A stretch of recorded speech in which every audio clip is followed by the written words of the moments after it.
texto que leímos ahora 8 días, que es Apocalipsis 4:7, y titulamos la enseñanza Los cuatro seres vivientes. ¿Y lo recuerdan los que vinieron el domingo?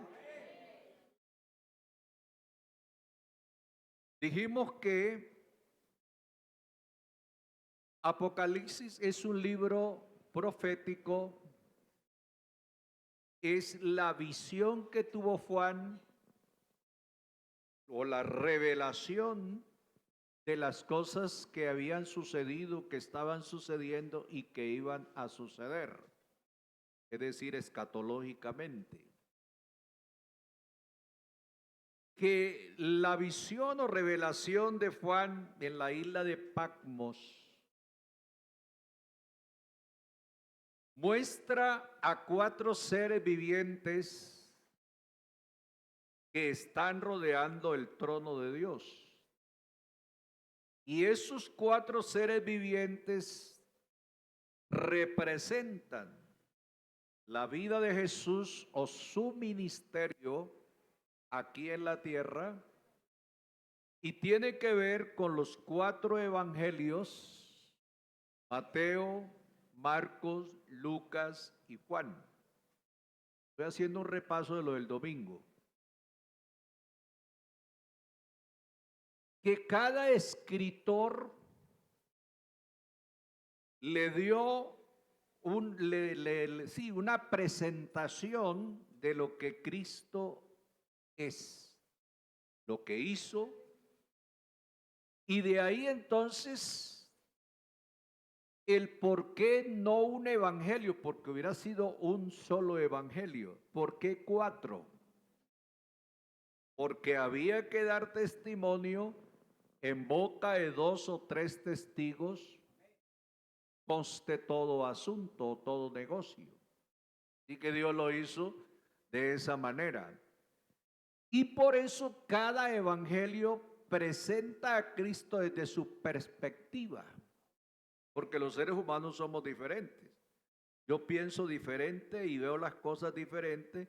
Entonces, desde mi perspectiva presento a Cristo. Así lo hizo Mateo, así lo hizo Marcos, así lo hizo Lucas y así Juan.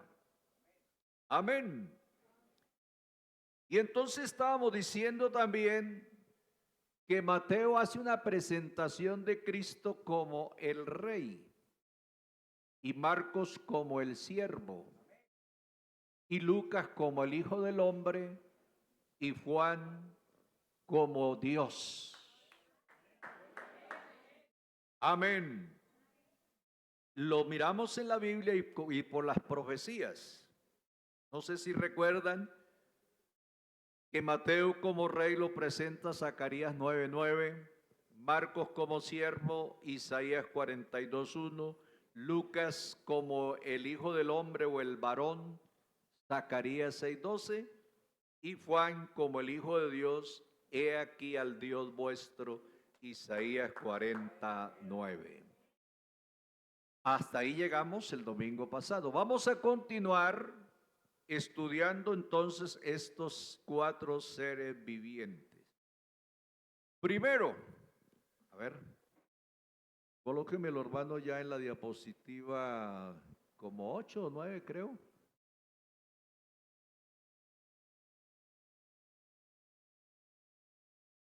O colóqueme de una vez donde dice el primer ser viviente. Ahí, listo.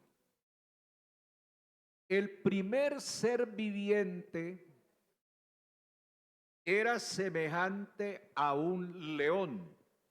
¿Sí lo recuerdan? Porque eso está Apocalipsis 4:7. Semejante a un león. ¿Por qué la semejanza de león? He anotado aquí, Mateo presenta a Cristo como el Rey. El león es considerado como el rey de la selva o el rey de los animales.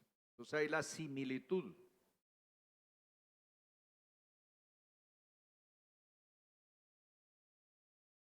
Las parábolas del reino, es decir, Mateo habla más del reino que los otros evangelistas. Hay más parábolas del reino en el Evangelio de Mateo. Y el león de la tribu de Judá. Ahora el hermano estaba hablando, explicando que por qué el león. Recuerden que estamos hablando de simbolismos. No es que el Señor sea un león así fiero, no, es un simbolismo de que Él es el rey, el fuerte, el poderoso.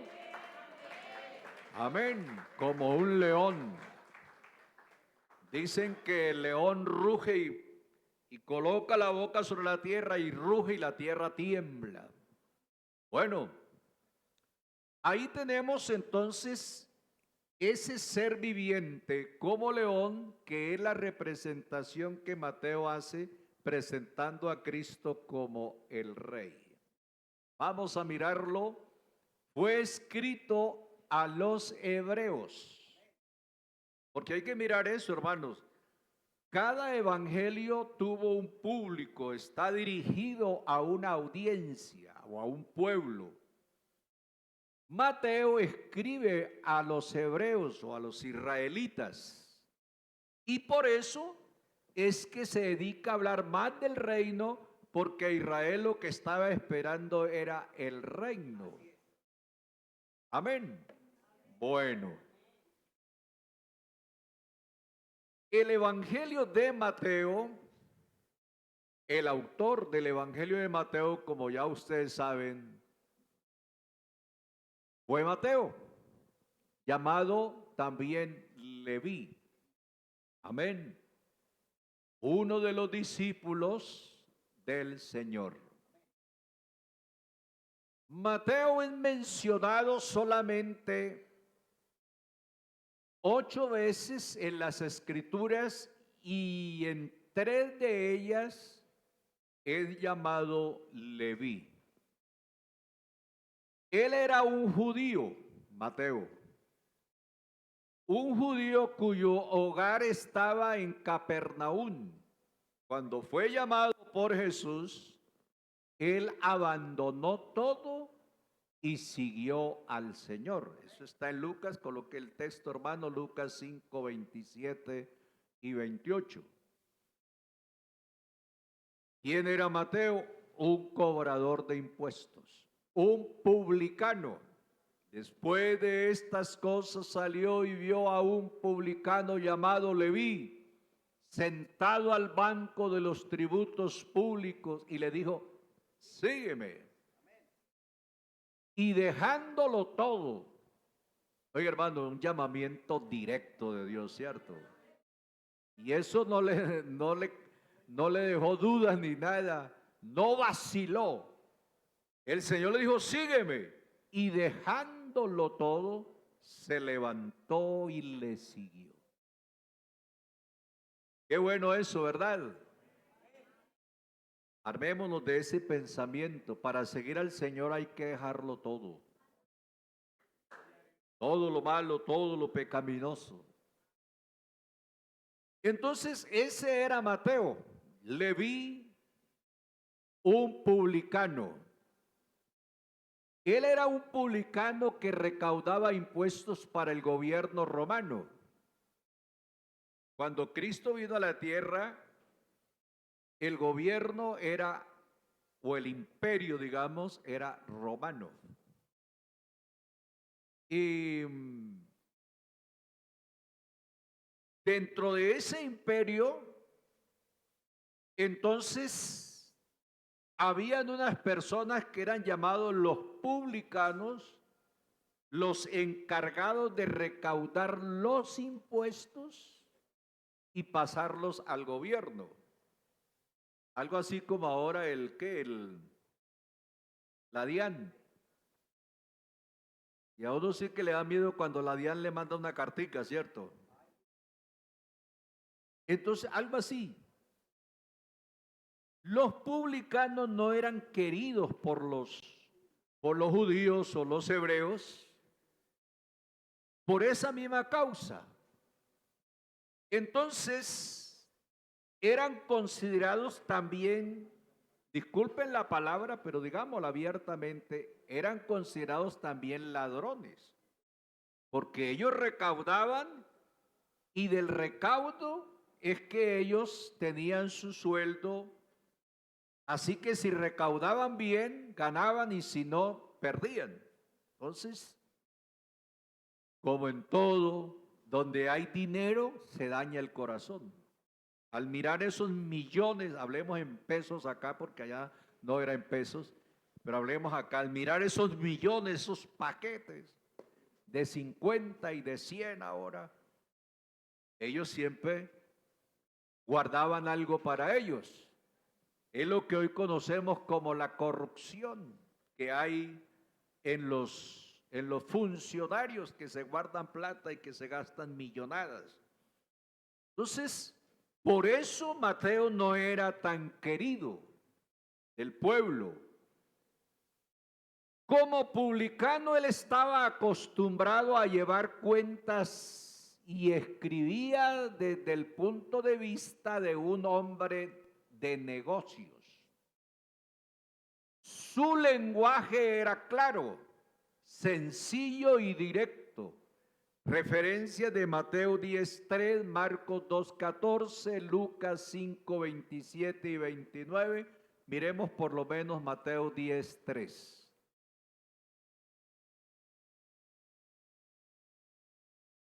Gloria a Dios. Ahí aparecen los nombres: Felipe, Bartolomé, Tomás, Mateo, publicano, el publicano, Mateo, el publicano. Le pusieron apellido. Jacobo, hijo de Alfeo, Lebeo, por sobrenombre Tadeo, también llevaba su apellido ahí. Así que, hermanos, ese era Mateo. Vamos a mirar entonces a quién fue dirigido el Evangelio de Mateo en la imagen del león. Y este evangelio fue dirigido a los judíos. Yo acostumbro siempre a decir a los hebreos, porque es que judíos es una sola tribu. Cuando yo digo los hebreos o Israel, sí estoy mencionando las 12 tribus. Entonces, fue dirigido a los hebreos. Esto se puede ver por el hecho de que hay, escuche esto, 60 referencias a las profecías judías o del pueblo de Israel. Y hay 40 citas bíblicas del Antiguo Testamento. Es decir, que Mateo, desde su perspectiva, presenta a Cristo como rey y de ahí entonces las referencias de las profecías y del Antiguo Testamento. Es el que hace más referencias respecto a Cristo. Entonces, Mateo acentuó la misión de Cristo a la nación judía o hebrea. Mateo 10:6 dice Mateo, pues habla Cristo, pero Mateo es que escribe. Si no, dice el Señor, si no id antes a las ovejas perdidas de la casa de Israel. ¿Qué quiere decir? Yo no soy enviado a otros pueblos, a otros, o a los gentiles, digamos. Yo soy enviado solo a las ovejas perdidas de la casa de Israel. Y Mateo 15:24 dice, no soy enviado sino a las ovejas perdidas de la casa de Israel. Amén.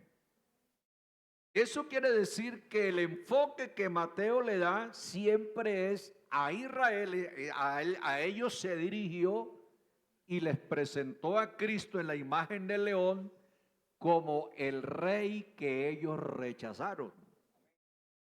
Amén. La fecha en que fue escrito el Evangelio no se ha establecido si Mateo o Lucas fue escrito primero. Ambos siguieron el escrito del Evangelio de Marcos. La fecha se ubica entre los años 60 y 70 después de Cristo. Se cree que Marcos escribió el primer evangelio y luego lo hizo Mateo y Lucas.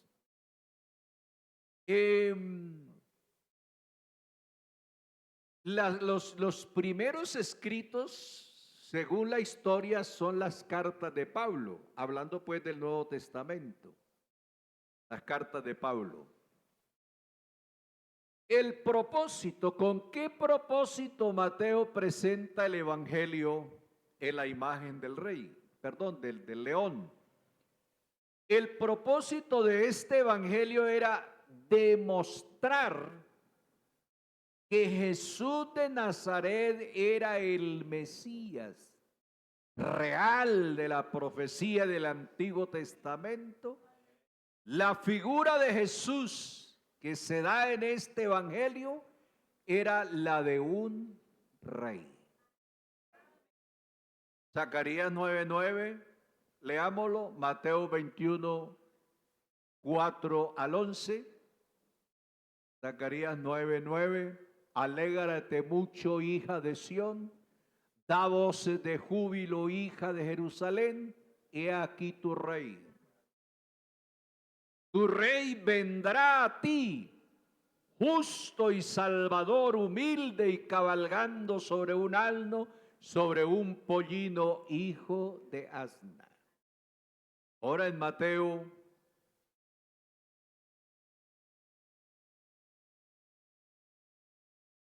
todo esto aconteció para que se cumpliese lo dicho por el profeta cuando dijo, sigamos mostrando más versículos, decida la hija de Sión, he aquí tu rey viene a ti, manso y sentado sobre una asna, sobre un pollino, hijo de animal de carga. Y los discípulos fueron e hicieron como Jesús les mandó. Y trajeron el asna y el pollino y pusieron sobre ellos sus mantos.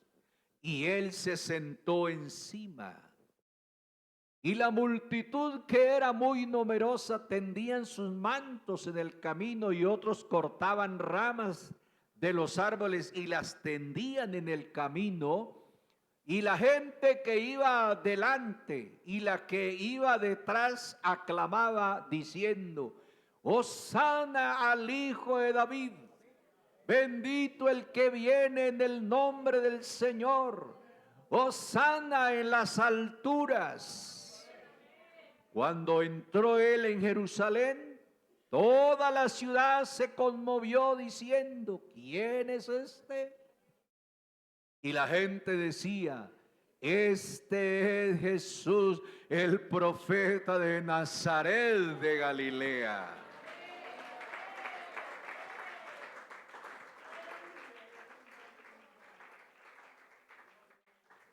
Entonces esa es la presentación que hace Mateo de Jesús como el rey, que entró a la ciudad de Jerusalén manso y humilde. Mire usted, los reyes cabalgaban sobre caballos de paso, caballos finos, caballos que valen hoy 10, 11, 15, 20 millones o más. Pero Jesús no escogió un caballo fino, escogió un mulo, un asno, que ese es ordinario, eso es para la carga. Así que él entró manso y humilde. Ese es nuestro rey. El rey nuestro no es como los otros. Aprended de mí que soy manso y humilde de corazón, y hallaréis descanso para vuestras almas. Las palabras clave del Evangelio de Mateo, mencionemos dos de ellas. Uno es el cumplimiento. Esta palabra fue repetida para indicar que la profecía del Antiguo Testamento fue cumplida en Cristo. Y eso es lo que dice Mateo 4, 14 al 17. La otra palabra es reino. La palabra reino se encuentra 50 veces en el Evangelio y la expresión reino del cielo se encuentra 30 veces. Es decir, que Mateo menciona 80 veces la palabra reino. ¿Por qué? Porque su enfoque era ese, hablarle a los israelitas o hebreos que Jesús sí es el rey. Amén. Entonces Mateo se dedica a hablar del reino y por eso en Mateo encontramos más de 15 parábolas que hablan del reino. Solo el capítulo 13, en el capítulo 13 hay 10 parábolas que hablan del reino. Bueno, y ahí tenemos una cita, segundo libro de Crónicas 6:16, segundo de Samuel 7:16, Isaías 9:6-7, Jeremías 23:5-6. ¿Qué quiero mostrar con esos textos del Antiguo, con esas profecías que apuntaban a Jesús en el Nuevo Testamento? Que ellos hablan de Cristo como el Rey. Miremos la cita, hermano. Vamos a mirarlas todas. Segundo libro de Crónicas 6:16. Siempre que hablamos de libros decimos segundo, primero, segundo. Decimos primera y segunda cuando son las cartas. Ahora pues, Jehová Dios de Israel, cumple a tu siervo David, mi padre, lo que le has prometido diciendo: no faltará de ti varón delante de mí que se siente en el trono de Israel, con tal que tus hijos guarden su camino, andando en mi ley como tú has andado delante de mí. Segundo libro de Samuel 7:16. Ahí está hablando del rey. Y será afirmada tu casa y tu reino para siempre delante de tu rostro, y tu trono será estable eternamente. Isaías 9:6-7. Porque un niño nos es nacido, hijo nos es dado, y el principado sobre su hombro, y se llamará su nombre. No los nombres, porque Dios es uno. Llamará su nombre. ¿Cómo se llamará? Admirable, consejero, Dios fuerte, Padre eterno y príncipe de paz. Eso es Dios. El que se manifestó, porque está hablando de un niño que nos es nacido. Dios se manifestó en carne y vimos su gloria. Amén. Lo vimos como admirable, como consejero, como Dios fuerte, como Padre eterno. Dicen los que nos critican que nosotros los pentecostales somos Jesús solos, los que no creemos en el Padre. El que cree en Jesús cree en el Padre. Y ahí lo está diciendo, Dios fuerte, Padre eterno y príncipe de paz. Ahora, miremos la genealogía de Jesús. Mateo traza genealogía desde David, es decir, estirpe de rey. Este es Jesús, el rey de los judíos. Vamos a mirarlo en Mateo 1, verso 1 al 16. Mateo 1, verso 1. Y empieza, libro de la genealogía de Jesucristo, hijo de David, hijo de Abraham. ¿Por qué empieza hablando hijo de David? Porque David es conocido como el rey que Dios le dio a Israel y no Saúl. Saúl fue un rey que le pidió el pueblo, porque desecharon al único rey de reyes y señor de señores. Entonces Dios le dio un rey y le fue mal. Pero David sí fue un rey que Dios le dio conforme al corazón de Dios. Amén. Entonces, traza genealogía de David diciendo que él trae sangre de rey. Amén. Y mire, hermano, colóqueme el versículo 15 y 16 del mismo capítulo, ya finalizando la genealogía. Eliud engendró a Eleazar, Eleazar a Matán, Matán a Jacob, verso 16. Jacob engendró a José, marido de María, de la cual nació Jesús, llamado el Cristo. De esas genealogías, empezando con David, el rey. Ahora, Mateo 27, 37.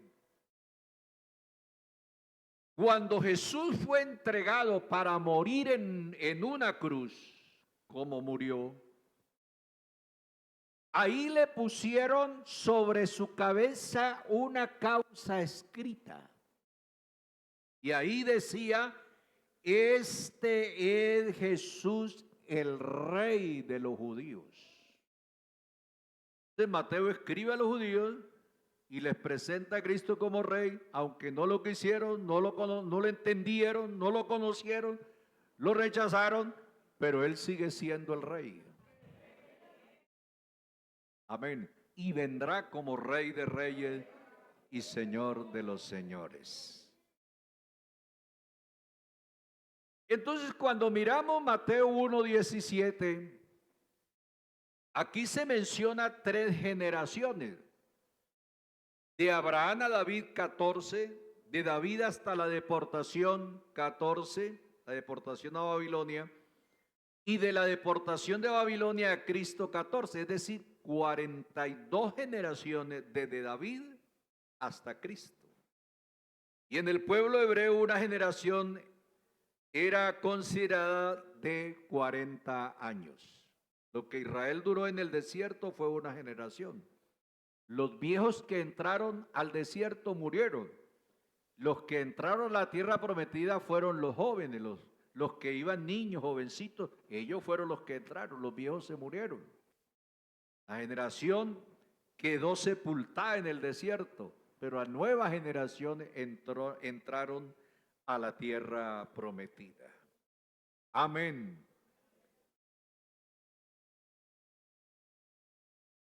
Bueno, entonces, apropiándome una palabra de Pilato, Juan 19:14, cuando le pedían que Jesús fuera crucificado, Pilato dijo, ¿a vuestro rey he de crucificar? Amén. Bueno, ese es el enfoque o la perspectiva de Mateo presentando a Jesucristo como rey en la imagen del león al pueblo de Israel. Vamos a mirar el segundo evangelio en la imagen de un becerro, cara de becerro. Amén.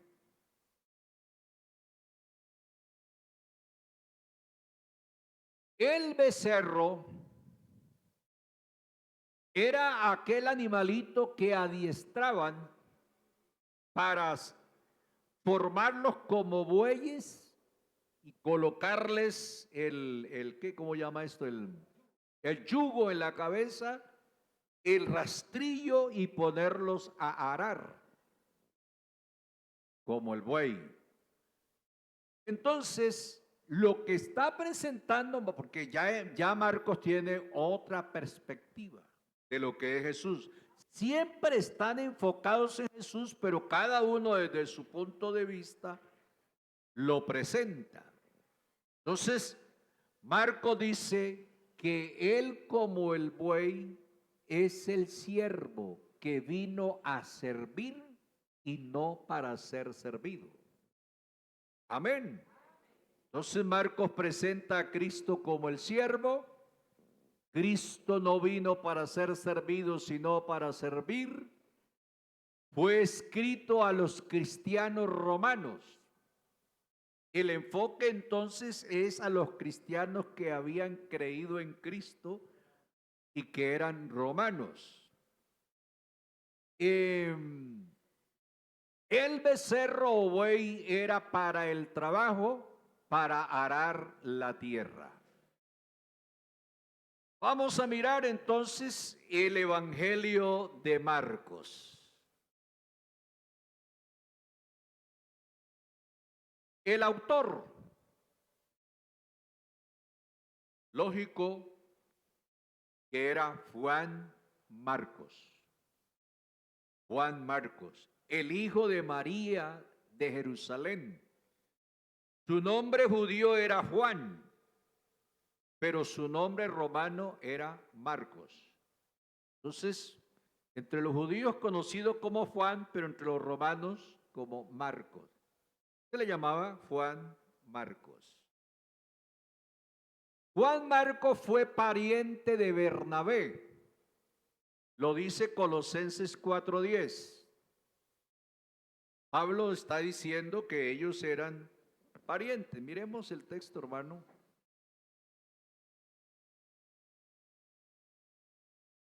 Aristarco, mi compañero de prisiones, os saluda, y Marcos, el sobrino de Bernabé. Juan Marcos, acerca del cual habéis recibido mandamientos, si fuera a vosotros, recibidle. La madre de Marcos aparentemente fue una mujer próspera, es decir, tenía bendiciones de Dios, algunos bienes, y la iglesia muchas veces se reunía en su hogar, es decir, en la casa de la madre de Juan Marcos. Hechos 12:12. Hechos 12:12. Y habiendo considerado esto, llegó a casa de María, la madre de Juan, el que tenía por sobrenombre Marcos, donde muchos estaban reunidos orando. Ustedes saben que la iglesia empezó no en templos, la iglesia empezó en la casa de los hermanos. He ahí algo. La casa de María era la casa templo, donde los hermanos se reunían a orar.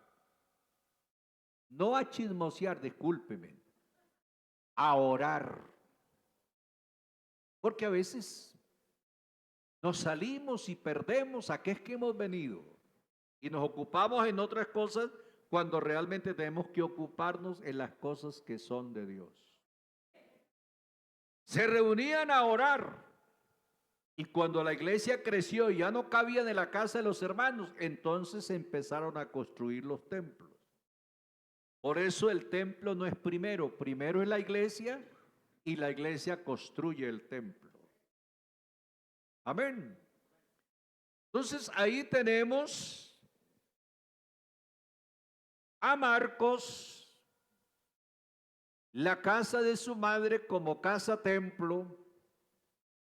Juan Marcos pasó sus últimos años en Alejandría, Egipto, donde fundó una iglesia y sirvió en ella como su obispo hasta que murió como un mártir.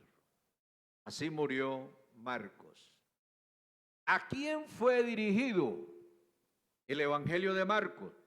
Este Evangelio fue dirigido a los cristianos romanos. La explicación de palabras y costumbres judías indicarían que el autor escribió a extranjeros, no a los judíos, sino a extranjeros. La fecha se ubica entre los años 50, 60 después de Cristo. Fue el primero de los 4 evangelios que fue escrito y ambos, Mateo y Lucas, usaban el evangelio de Marcos como referencia para escribir sus evangelios. Mateo, Marcos y Lucas son conocidos, más adelante lo vemos, como los evangelios sinópticos. Ya les explicaré por qué. El tema de Marcos, este evangelio, describe a Jesús como Cristo el siervo. La cara de un becerro, el buey que trilla. Por eso, hermanos, podemos entender esto de Marcos 13:32. Coloque, hermano, el texto. Marcos 13:32. Pero de aquel día y de la hora nadie sabe, nadie. Ni aun los ángeles que están en el cielo, ni el Hijo, sino el Padre. Algunos se han aventurado a dar algunas fechas de la venida del Señor y han quedado en vergüenza. Es que la venida de Él, sabemos que Él viene, pero el día y la hora, nada. Ni los ángeles. Pero eso porque ni el Hijo. Es que Marcos está presentando a Cristo como el siervo. Y como siervo, Él no sabe nada de lo que hace su Señor. ¿Sí me explico? Es la presentación que hace como siervo. Siervo es para el trabajo. Las cosas de su amo o señor o patrón, Él no tiene nada que ver con eso, porque Él es para otros oficios. La genealogía de Marcos, ¿por qué Marcos no tiene genealogía? Ustedes estudian el Evangelio de Marcos, Mateo sí presenta genealogía, Marcos no. ¿Por qué? Porque lo está presentando como el siervo, y de un siervo, ¿quién se ocupa de escribir de él? Nadie. Por eso. Entonces,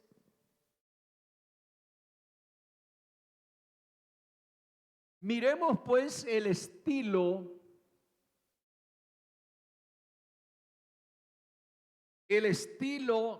en que Marcos presenta el Evangelio es vívido. Es decir, se registran 19 milagros. Y Mateo y Lucas le copiaron milagros de los que Marcos haya escrito. 19 milagros. Un milagro es un acontecimiento extraordinario que se atribuye al poder de Dios. Se trata de un hecho que no puede explicarse por las leyes naturales. El que explique un milagro, hay que decirle no es milagro, porque los milagros no se pueden explicar. Los milagros alteran la ley de la naturaleza y eso es poder de Dios. Amén. Que el hermano fue sanado de cáncer. Explíqueme cómo lo hizo Dios. Si la ciencia médica ya lo había desahuciado, lléveselo a la casa para que se muera. Pero el Señor lo sanó. Eso no tiene explicación. ¿Cómo lo hizo Él? Ese es el poder de Dios. Un milagro de Dios.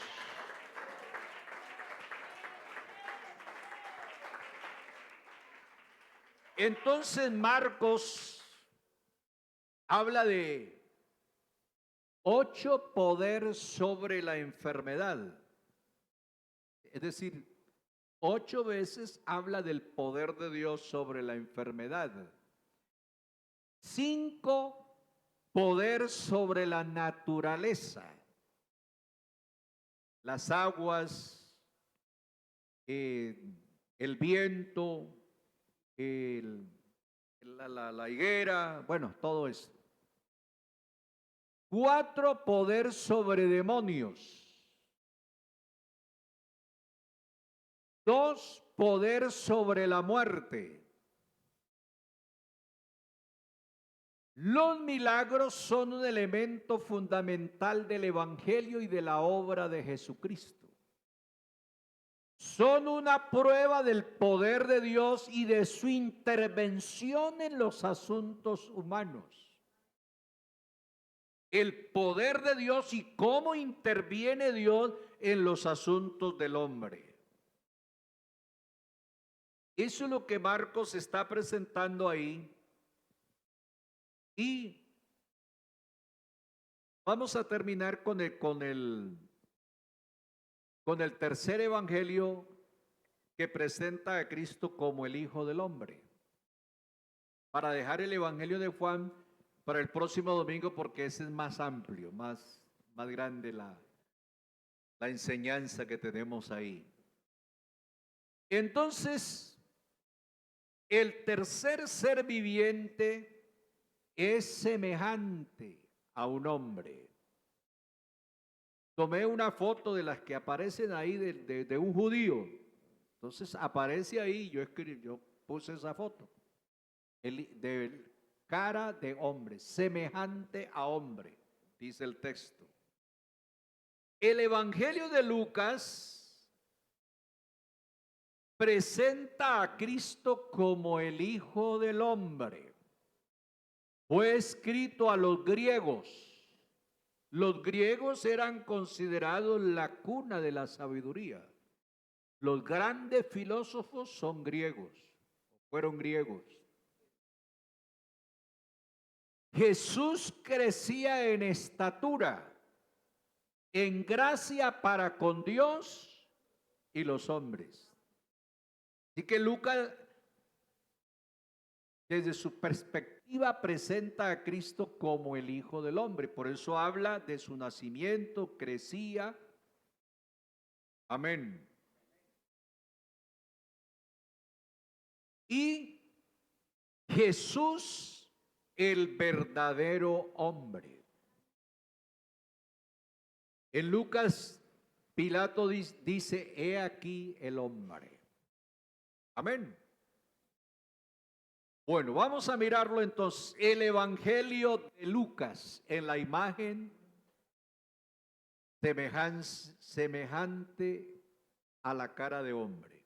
El Evangelio de Lucas, el autor, lógico, Lucas era un médico.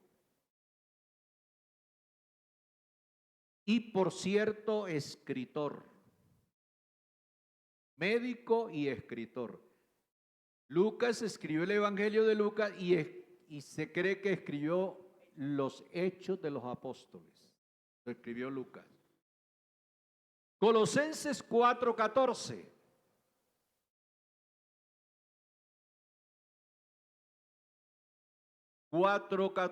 De Colosenses. Os saluda Lucas, el médico amado, y demás. Para confirmar que Lucas era un médico. Amén. Lucas era griego,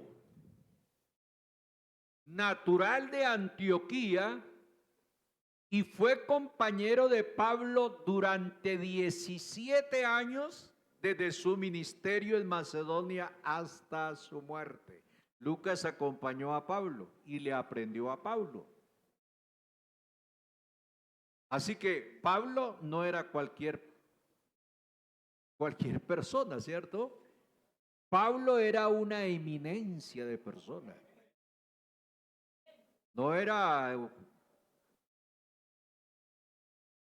¿qué digo yo? Bastardo, no. ¿Cómo se dice? Plebeyo. Sí. Era un hombre instruido, educado a los pies del mejor maestro de su época, a los pies de Gamaliel. Así que Pablo no era cualquiera, Pablo era una eminencia. Pero cuando se trata del Evangelio, en la sabiduría del hombre, los títulos o cartones, diplomas, todo eso, hay que echarlo a los pies de Cristo. Eso hizo Pablo. Y me propuse no saber nada entre vosotros, sino a Jesucristo y a este crucificado.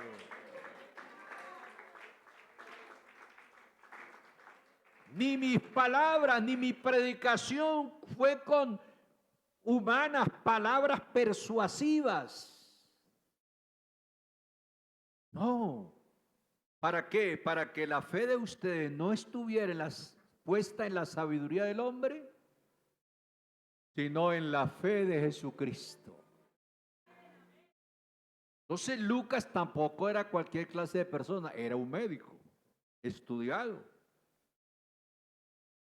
Pero Lucas le aprendió a Pablo y entonces escribe el Evangelio de Lucas, escribe el libro de los Hechos. Se llama Hechos porque es la historia, el comienzo de la iglesia, los hechos de los primeros cristianos.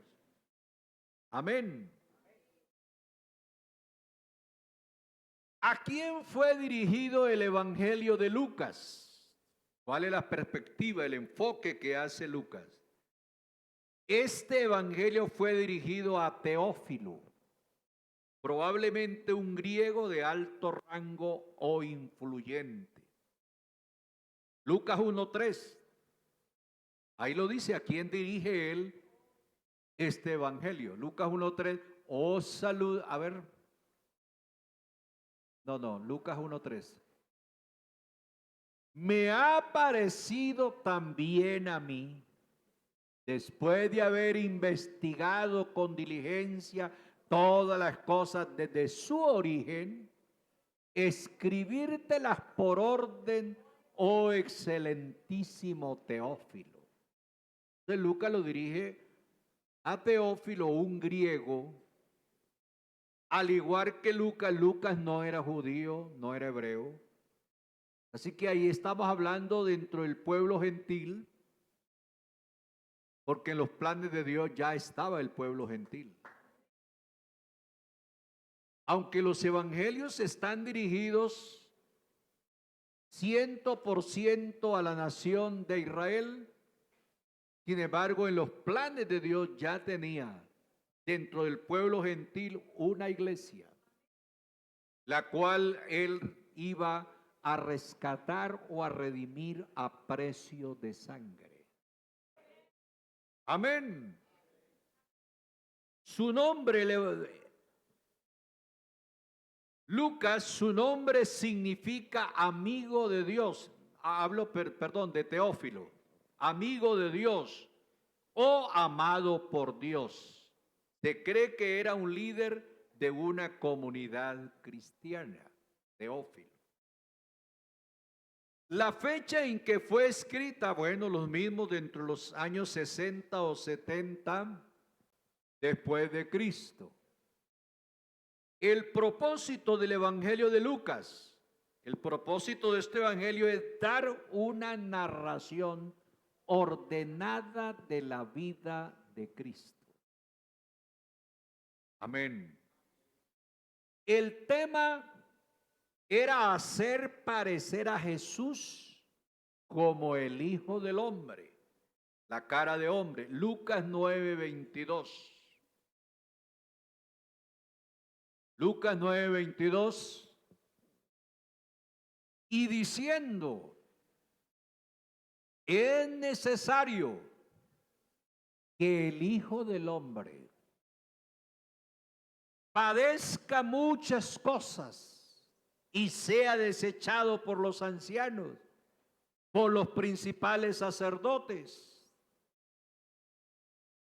por los escribas, y que sea muerto y resucite al tercer día. El Hijo del Hombre. Lucas 19:10.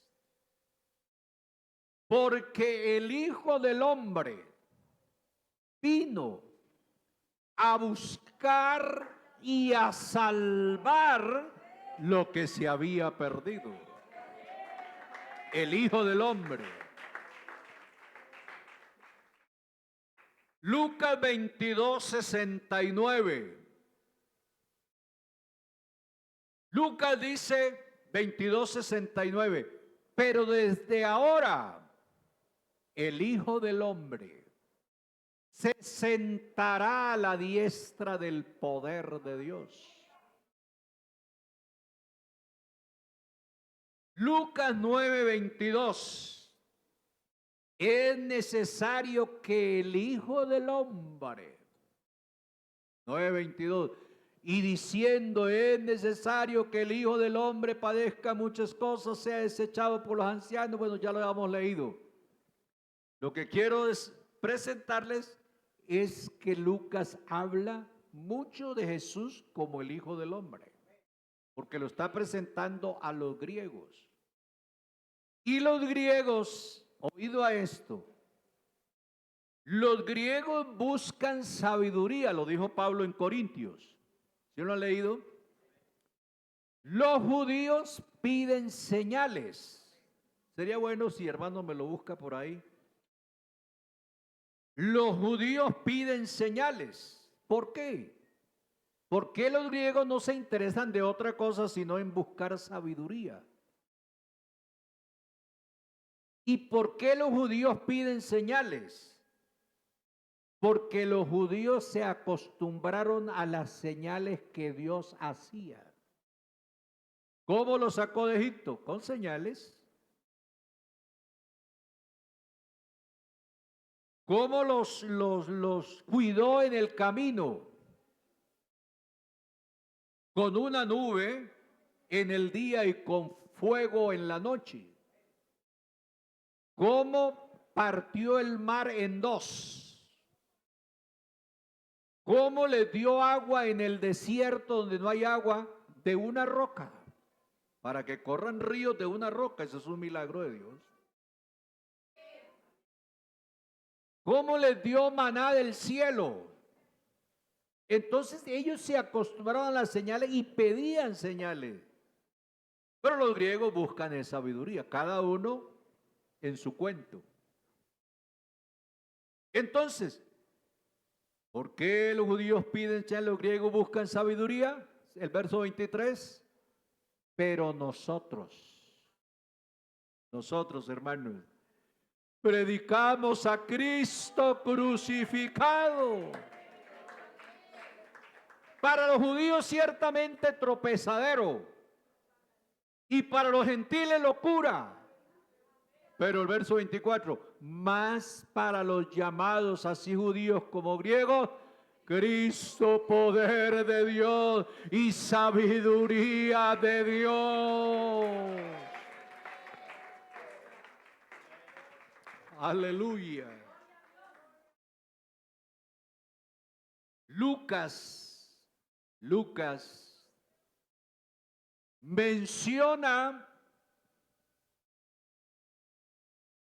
a Jesús como hijo de hombre unas 25 veces, porque ese es el enfoque que él le da, presentar a Jesús como el hijo del hombre, porque está escrito a los griegos, y los griegos lo que quieren es eso, un hombre de sabiduría, de conocimientos, un ser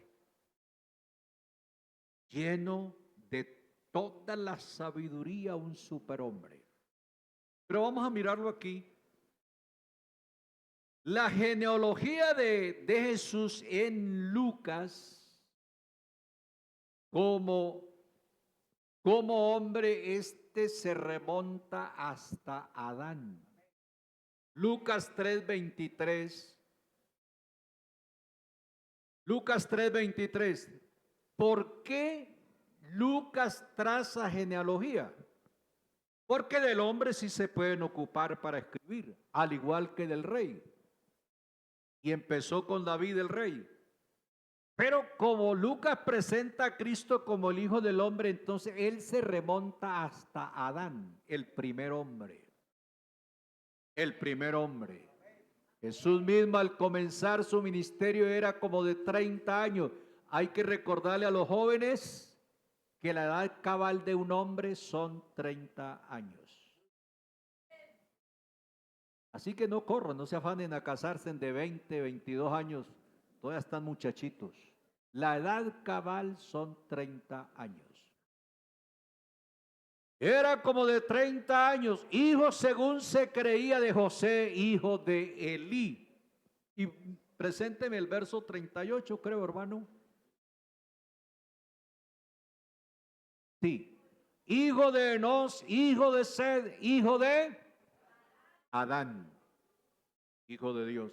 Se remontó hasta Adán. ¿Por qué? Porque Adán es el primer hombre hecho en la tierra, primer hombre de la tierra, y Jesús es el segundo Adán. ¿Sí lo han leído? Adán es el hombre por el cual heredamos el pecado, la muerte. El primer Adán, dice Pablo, es animal. Pero el segundo Adán es espiritual. Ese es Cristo. Entonces, la perspectiva de hijo de hombre. Amén. Hijo de Adán. Pero Pablo, bueno, sería bueno, ayúdeme en ese versículo también, bonito ahí. El primer Adán es alma, y el segundo Adán, vivificante, espíritu vivificante. Ahora con eso de la internet, eso es rapidito. Gloria a Dios. ¿Bien? ¿Qué es? 1 Corintios 15:45. 15:45 dice el hermano. Gloria a Dios, gloria a Dios.